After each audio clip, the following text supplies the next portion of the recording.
my friends, this is Rick, and we're looking at a game not traveled or never traveled. Hey, Interstellar Frontiers, blah, blah, blah. One of the things I did a long time ago was I realized that when you have such a heavy set of rules or chunky set of rules, that having a rule guide or cheat sheets, as I call them, cardstock that gives you all these things accessible to you in a fairly easy to find format is a desirable thing. And so that's basically what these are. I knew I had them. I actually used these things for it's been probably seven months since my last attempt at running a D&D 5th edition on D&D Beyond, and I was using these to help figure out what the NPCs were going to do in given situations and things like that. So, this is, in this case here, attitude modifier, attribute modifiers, attribute modifiers, my yes, no, or maybe chart, NPC action charts, NPC response charts, for example, combat combat rules for weapon ranges, attack modifiers, movement modifiers, etc.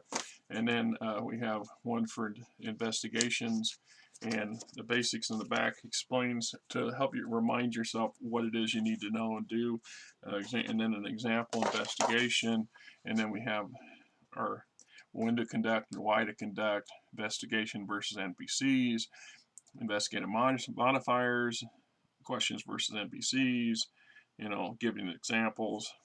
Basically, you're playing a version of 21 questions to get answers that you may or may not want. I mean, it's a matter of what you ask. You can still budget. Try not to encourage people to do that. So this is a combat page 5. So we got things for martial art, basically physical combat, random martial styles, random melee attack chart for your opponents. So when I talk about a solo game, I mean that. This is what these rules are for. So if you're going to have a combat layout for your house, my house rangers get into it with some local tough at this pirate haven. I can put it down. I'm going to want to know how that plays out, and not just arbitrarily say flip a coin or just flat out say they won or they lose, because that's not really. It's a way to do it, but it's not right or fair. You kind of need to know whether or not you're successful, and to expedite that, to make that as plausible as possible. That's when these rules come into play, because then you can actually have this solo combat and have a risk where the opponent's actually going to do stuff.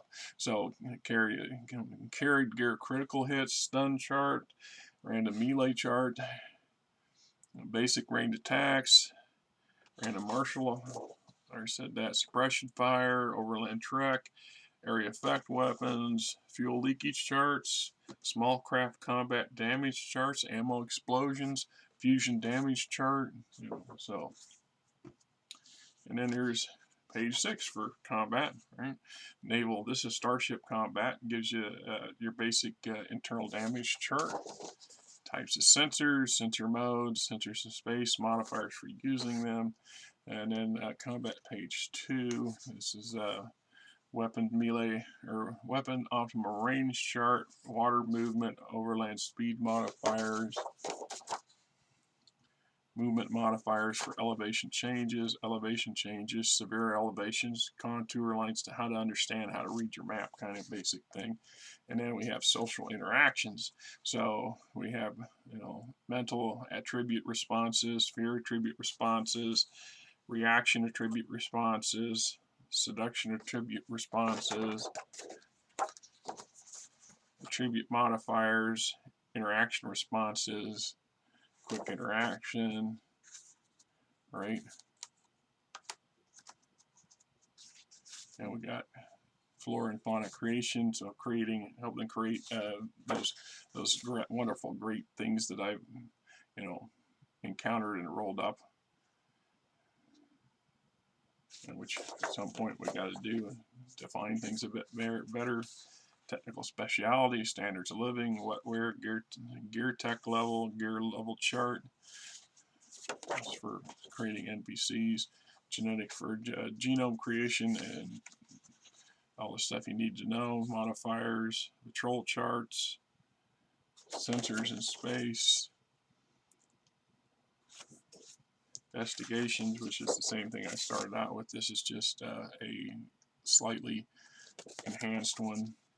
We got investigations on this side and negotiations on this side. So in this case, I have intentions for in cycle 8 my 2 rangers that are at the haven. I want them to do an observation mission for that cycle. I want to get a bit more information on the haven itself. I mean, do I need it? No, but I'm going to anyway. And this is a chart that's going to give me a little bit of addition to that to make that achievable. And then this is the NPC interaction chart. So, well, you'll see these things in play at some point. And like I said, this is what it is, right? So, till next time, just trying to give you a little bit here, right? Hello, my friends, this is Rick, and hey, if you like the channel, please hit the subscribe button, hit the like button, tell your buddies, tell your friends,